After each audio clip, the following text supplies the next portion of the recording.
Welcome to Blend's Localization Leaders podcast, where we speak to industry leaders who are paving the way for advancements in localization and global language operations.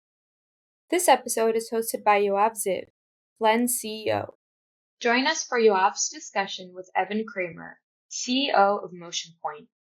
So, hi everyone. I'm Yoav Ziv, CEO on Blend, and today I'm thrilled to be joined by Evan Kramer, the CEO of MotionPoint, on the Localization Leaders podcast. Thank you, Evan, for joining.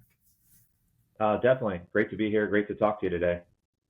All right. So, for anyone who doesn't know MotionPoint, it's a marketing services company who is also a leader in the website translation and localization area, helping companies expand into global markets with digital experience in multiple languages. Evan has been at the forefront of this company's growth and innovation, and with his experience, he's seen firsthand how website translation is evolving to meet the needs of businesses going global, which is exactly why we're here today. So, Evan, again, thank you for joining us today. And to start, can you tell us a little bit about yourself, about MotionPoint? How did you get to becoming the CEO of MotionPoint, and what's the company offering, and what makes it unique? Yeah, great. Thanks for the introduction, Yoav. Again, great to be here. MotionPoint has been around for 25 years, and that's a long time for a localization business because it has been at the roots a technology company. We started as a global website localization platform with a server-based proxy that allows us to manage global enterprises as a managed platform where they do not need to manage it in-house. We do everything for them from site hosting of that translated experience to the quality assurance of it, to the translation, to be able to web engineer anything that breaks on the site. So it's a 24/7 operation and managing global enterprise brands that range from brands across the globe, like a Victoria's Secret, or historically internally in domestic Humana healthcare companies, or the AT&Ts of the world that are in telecom. So the company's been around for a long time, and I joined the company in 2022. I had no localization experience initially. I'd been a CEO for other what's called private equity-backed businesses where I come in, investors invest in a company looking to grow it. And my background was really around two specific elements that tie ourselves to the business. One is technology enablement of services, and the other is around digital marketing. So the technology enablement of services was real compelling to me because what was at the forefront here with MotionPoint is the transition and evolution of a human translation service to a more AI-driven and technology-driven translation service. And because of that, even though we're not a language service provider, much like Blend, we are more of the technology platform that enables that service. And so we needed to think more about how does our technology better enable, the future technology services for translation. So that really attracted me to the business and tied my experience to it. The other was around my digital marketing background as being a chief marketing officer before I was a chief executive officer, and was real interesting to me how MotionPoint at its core was a component of a multilingual marketing strategy within an enterprise marketing organization. And because of that, they required a translated experience that was localized for that particular strategy. We did not offer an extensive breadth of localization solutions. Sure, we did a little bit of software localization or offline translation, document translation, but we really focused on the core digital translation experience and localization experience. And so how can we expand the capabilities of MotionPoint to be more centered around these marketing strategies? And so those are the two things that really brought me to MotionPoint and has really started to shape the direction that we're going in today, which we can talk a little bit about. Yeah, there is no wonder you and I have been getting along so well, because we come from very similar backgrounds from the technology world, and we went through transformations in our previous lives Right. around technology that is enabling people to do work, right? And or services. And that's exactly what drew me to the localization industry. It's like here is a space that is completely changing, Right. right? Technology is going to be key to the evolution, and to find the way of exploiting technology, not fighting technology, and leveraging it for growth. That's fascinating, and that's what drew me to Yeah. this whole area, Yeah. right? I Because mean, I think, yeah, I go ahead. think that the transformation of technology and localization is really moving from, even 3 years ago, right? 3 years ago, 90% or more of our customers leverage human translation services. But human in terms of the percentage of translation that was done through humans. And so it's really transitioned very quickly where I would say only about, 50 to 60% of our translation flowing through our platform is now done through human translation. And so where technology enablement is really coming into play on both fronts, both from a translation service perspective, which is where your business is, and a technology platform perspective, where our business is how do you build value around the AI-driven translation, right? Because it's everything from how do you better determine the workflow for post-editing? How do you better determine quality of the AI-driven translation, right? How do you better leverage the previous translation memory across a broader set of utility of translation to create scale and efficiency? So all of those are now becoming more of where the value is shifting from the actual, translation service itself. And on the platform side, it's also starting to transition. We've always been a server-based proxy approach when it comes to a platform. So let me stop you right there, because Sure. I think, yeah, because I'm sorry I'm interrupting, guys. I think this requires a little bit of expansion. We are our platform is kind of doing pretty much everything that you talked about. We call it the LangOps, hyper-connected flow automation, connecting the human and the machine together. But there is something unique about website translation, right? Because there is a whole infrastructure. It's not just connecting to the web server, right? Can you explain to the audience that might not be, fully aware, why is website translation different than translating documents or others? And what do you do? What is a what is a proxy Yeah, concept? sure.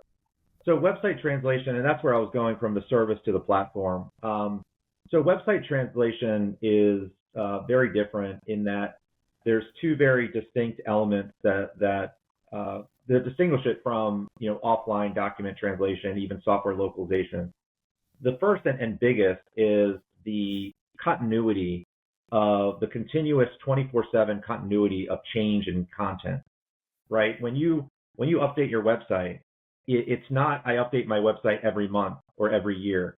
It could be daily, minute by minute changes, right? And so that content is constantly changing. And because of that constant change, there needs to be a continuous monitoring of that change so that you can address the translation. So that is one of the bigger challenges to it, right? It's The second, continuous. the second big difference is that you're dealing with content that may or may not be content when it's read from translation, meaning some of it could be code and some of it could be content. So when you think about the object layer of a website, a browser is what you read, and what you open up a page on Wikipedia, and you see all the different content that's there, and you read it just like you would read a book. But when you underneath that content is the code, and some of that code has text and elements that you would make confuse whether you translate that text or not. Because if you translate, HTML or JavaScript, then you could actually break functionality or a style sheet on a page. So knowing what content to actually translate is another big factor in the sort of what makes website translation a little bit more complex. And so because of that, there's additional resources that are required for website localization within a localization team or an outsourced team that typically aren't needed in document translation. Those resources would be web engineers, right? Because if you want someone to go in and activate a JavaScript because it says, hey, that tag is green, should be the word green, not a code command green, then the web engineer needs to go in and actually activate that JavaScript so that it gets translated as green, right? So the other element is around things like repetitive terms that we do.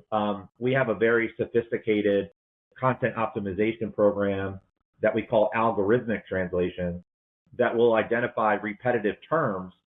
And so we're constantly engineering the files within the translation memory to identify, are there patterns, are there different sequences where we can minimize translation costs and make translation more efficient for our customer, right? If you're saying the car is green, the car is red, the car is yellow, the car is purple, I don't need to continuously translate those because I can see that repetition term, and I can start putting that into our platform and translating that through our algorithmic translation. So there's a lot more sophistication that goes into that. And then on top of all of that, there is the hosting question, right? Like the fact that you need to have all these websites in all these different languages available at all time and maintained parallelly. And that's something that your platform does as well, right? Yeah, so the difference from what we do from a proxy perspective versus a connected experience on your own content management system is that a proxy is actually a separate instance of a website where we're hosting that instance. And so there is a hosting element involved. So when you're talking about these global enterprises that are generating tens of thousands or hundreds of thousands of visits, even millions of visits a month, and then you multiply that by 50 different markets that they're in 30 languages, it could be a very substantial, hosting infrastructure. And even if you are managing that on your own CMS, those pages still need to exist and that traffic still needs to be directed. So you're not going to get rid of that hosting cost, whether you're using a proxy or you're using your CMS. But the complexity. Because there is that additional complexity. So that is another area. There's also the additional complexity of whether you load balance your hosting locally or centrally, right? So if you are a company where your primary activities are in Europe and you want US presence and an English version of your site, just kind of doing it the other way around, maybe you want that server infrastructure in the US to be closer to the traffic versus having it centralized in your European sort of hosting infrastructure. So there's a lot of complexity. So we operate at the more technology platform level. So all these technology components you're talking about with respect to hosting and proxy and continuous monitoring of translation and algorithmic, that's really the MotionPoint world. Whereas we tend to work with companies like Blend and others when we finally identify the translation needs. We then leverage linguists and linguist service groups to help us manage that translation service. And I think that I was mentioning Langops, which is kind of this idea that everything is connected and flows automatically from the content, identifying what needs to be translated, then doing whatever AI or machine translation, filtering, finding out as best as possible what needs to be translated and how, and then automatically moving it to the human in the loop to kind of close the loop and then go back. And that's exactly Langops. And I think that what MotionPoint has been doing probably before many others is kind of the manifestation, is one of the earliest examples of this hyper-continuous localization and connectivity. And I think that's great. But I also think, and I know that you're going in that direction as well. That if something is already translated, then there's a whole bunch of other things in terms of marketing, content and services that you can do. Once you already have the content, or you have maybe the beginning of a content, and you can take that and generate some other things. So I know that MotionPoint is really expanding to becoming a marketing services company. What's involved? What's included in that, and how does it connect to the translation world? Yeah. So what we've really figured out here is that high translation quality on a website is really sort of the table stakes of providing a translated experience. And we can get into why relying on Google Translate and how is that different. I mean, that's a whole different discussion. Most of the audience of this podcast will probably agree with you. Right. So when we talk about high translation quality, one of the things that's happening that is in our favor here, right, that's creating a really strong tailwind for the industry, is the fact that Google search is now indexing and creating signals of high quality, unique content as its authority when it wants to create higher ranking search results, right? The reason that you create content on the web is so that it can be surfaced and discovered by consumers, right? If it can't be, if you have a translated experience that no one can find, then why invest in a translated experience, right? Yeah. And over the last 10 years, this is an interesting statistic. If you were on page 1 of Google organic results 10 years ago, there were only just over 50% of the clicks were page 1. If you recall, there was 10 organic results on page 1 of Google. And so there were consumers that would type in, I want to find a red shoe, and they would go to page 2 and page 3 of Google. Now, over 90% of the clicks for organic are on page 1, about 92%. And so not only are there 92% of the clicks on page 1, but there's only 3, maybe 4 organic results left on that page, because what's now consuming the inventory on a Google result 1 is either paid ads and or AI generated results. And so the amount of clicks is increasing, and because consumers want immediate gratification of response, and the amount of inventory to appear on the Google results page 1 is shrinking. So what does that mean? It means there's an opportunity for higher quality content. And so you may now, as an enterprise, say, okay, I'm not getting a high ranking with my translation quality. I need to think about original content in those local markets.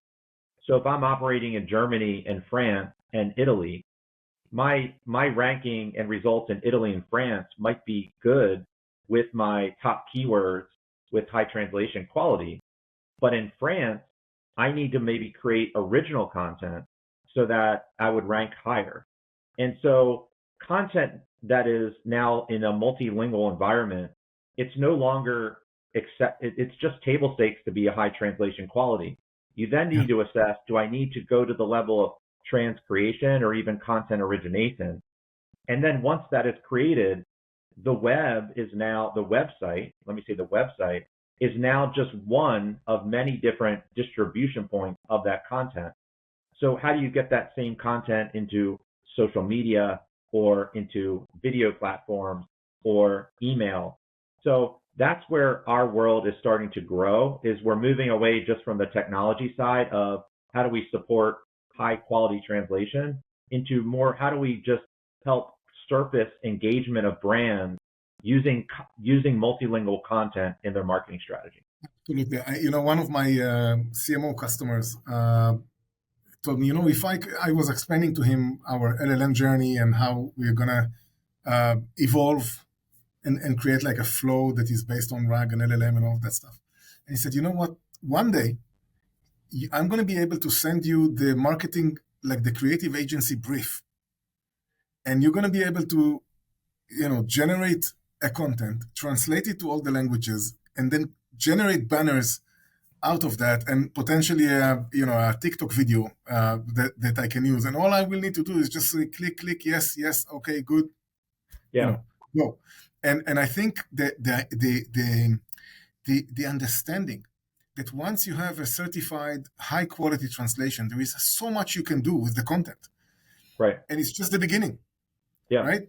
And I think more and more we will see that the translation technology will be around the connectivity side and the proxy side, right, on one hand, then the actual AI processing, and then like exploiting translated content to do other content generation. And again, everything with probably a human in the loop in some cases.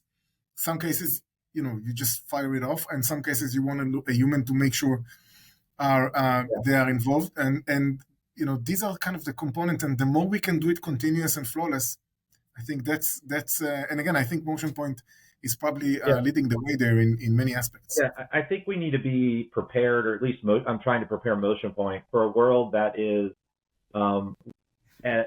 where the highest quality of content is going to win, because a website in the future value may be diminished.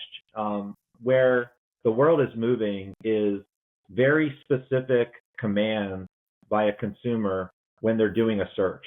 A search is around keywords, right? That's been our mentality for 25 years. But as you can see with ChatGPT, consumers are now no longer searching, they're asking, right? I need this, what is this? And so what's going to happen is you need very specific high quality content to be part of that answer, that response. And whether that response is digitally viewed or whether it's audio, because it's all voice, we need to be there to be able to have our clients be in the response, whether it's audio or visual. Amazing. All right, my friend, just towards the end, we have a habit of firing a few questions at you. Okay. And just, don't think about the answer. Just answer, okay? Okay. So I'm going to go one by one. What's your favorite language? Favorite language would be Spanish, just because my almost all my employees are bilingual, and it's just I'm getting absorbed on a daily basis with the Hispanic culture and Spanish language. So Spanish. All right, cool. Well, one of the questions is what's your favorite localization tool? I would take that as a MotionPoint. I would go MotionPoint. Yeah. What's the best place you've ever traveled to? I would say my favorite place was Ushuaia, Argentina, where we trekked the glacier. It's south of Patagonia, a little north of Antarctica, and it was a pretty cool experience. All right, cool. What would be your best advice? That requires maybe a little bit of thinking. What would be your advice to like localization people, to the industry? If I'm I have some role in the localization industry. What would be your advice for me? Yeah, I would say, as I'm sort of a vendor looking into an internal enterprise localization team, I think localization teams need to be more collaborative with the other disciplines within the organization. I think that there is going to be much more convergence between localization and marketing, localization and IT. And so remaining a silo as a localization team is something that I would give them advice to start branching out from. I often say it similarly, but in a little bit of different words. I think that the days of a regulator in like a central unit that is collecting everything and then distributing it are probably going to be over in a few years. Yeah. And the role of the localization teams will be to build the infrastructure, to enable the infrastructure for the other units to consume localization in a continuous manner. And I think the more localization teams grasp that and actually lead the way rather than be dragged into that, and it's tough because sometimes you're losing your traditional role and you need to reinvent your role. Yep. Localization teams that will be able to do that first, I think, will actually increase their position in the organization. All right, last question. Which brand, like multinational brand with a lot of online presence in many languages, is like your example Yeah. of great localization? I think, if I would look at, some of the things that we've seen from clients, uh, I don't want to give any of my clients, that, so I'll just speak more outwardly. But Airbnb seems to be a strong localization brand, in terms of how they're thinking about destinations across the globe and speaking to in a localized way. So I would go with Airbnb. All right. Okay, Evan, thank you so much for spending the time with us, and thank you everyone for tuning in and listening. And see you in the next chapters of Localization Leaders.